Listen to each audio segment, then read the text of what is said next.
Okay, so I'm still having trouble with the 450 Bushmaster, and tried a few things now. Now, after the first time I took it out shooting and it wouldn't function right, wouldn't cycle, it shoots fine. But I took the bolt apart, checked for airflow. The bolt to the bolt carrier seemed a little stiff, so I took it apart. Made sure it was clean, there was no burrs or nothing in there. The gas rings were a little expanded, so I got them back a little bit close together, and that seemed to be, it moved a lot easier at that point. And waited a week to go out to try it, and that's when this video happened. Okay, so I got the 450 Bushmaster Bear Creek Arsenal Upper. Fun to shoot. I was having some cycling issues a few weeks ago, the first time we took it out. I think I found a problem, but now it's time to test it, see what happens. Got 5 rounds. Going for a steel target out there that's at 100 yards. Got the camera on it. I'm going to give it a little elevation to see what happens.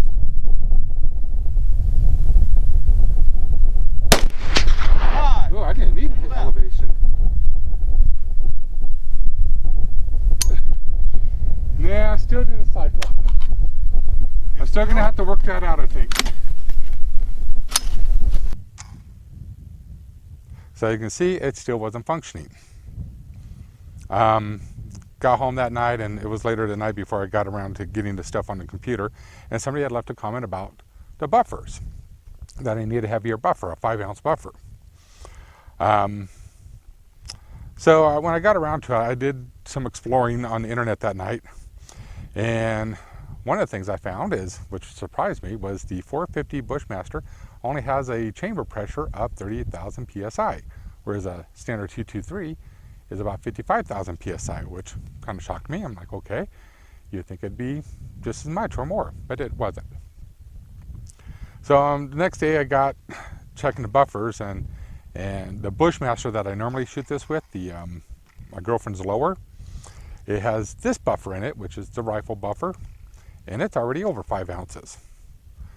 So I checked all my other lowers, and they're all running about 2 7/8 ounces, except for my 24-inch 223 Wild one, which is like 3 1/4 ounce, or 3 1/8 ounce. So tried it on this one, which is one of the lighter buffers. Still having a functioning issue. Same thing, and it seems like it's undergassing, because it's not always ejecting the shell out. I would think that if the buffer was too light, if there was too much gas, it was overgassing, that it would at least get the casing out. But I don't know, somebody mentioned about a video, somebody did a demonstration that overgassing can cause a similar situation that makes it look like it's undergassing, but I have not been able to find that. I'll keep looking. But anyway, as you can see, I mean, and it is cold, but I don't know if that's the problem. I'm going to try 5 more rounds in it. But so I'm not still sure why it's not functioning the way it should, because I've tried it now with I think it's a 5 7/8 ounce or 5 1/8 ounce buffer. I'll show the picture again. And this is only like a 2 7/8 that's inside of here. So I'm still tracking it down, but regardless, it's still fun to shoot. I mean, it actually saves me ammo because I can't shoot it so fast.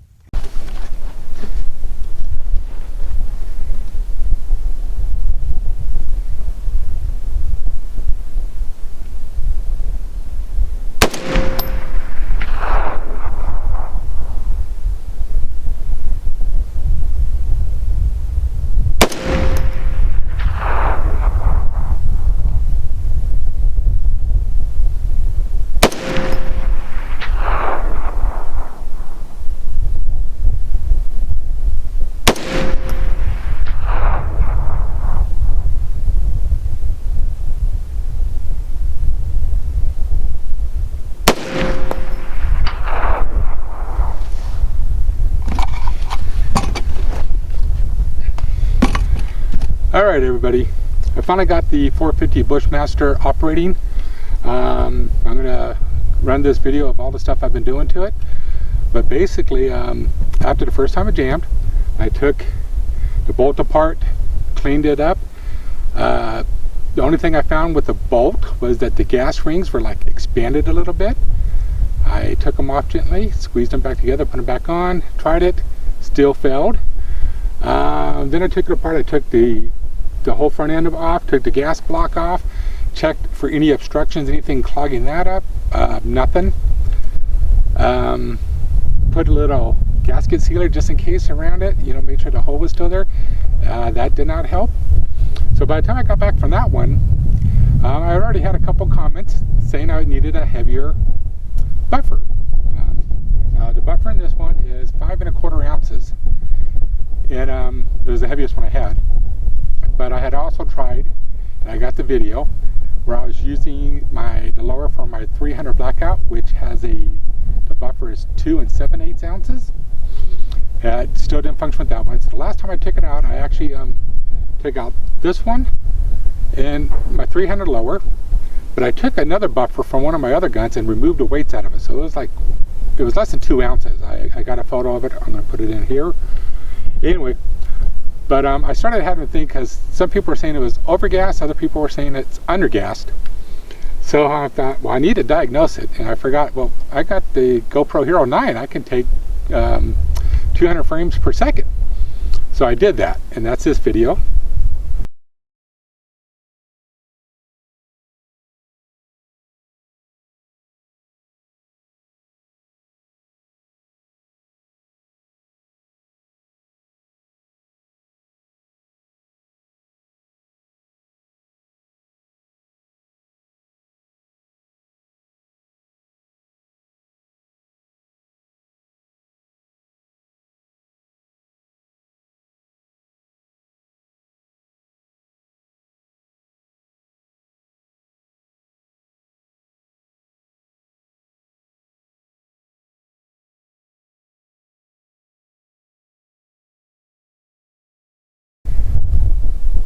So as you can see, it's definitely under gas. So at that point, a video I'd watch and communicating with somebody else, they said, just drill out the gas port a little bit. And one guy mentioned use a 3/32, which I did, and I gently drilled it out, took it apart, drilled it out, cleaned it up.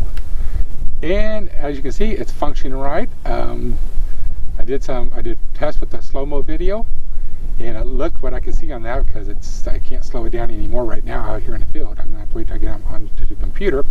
But it looks like it's just about right. It's locking open.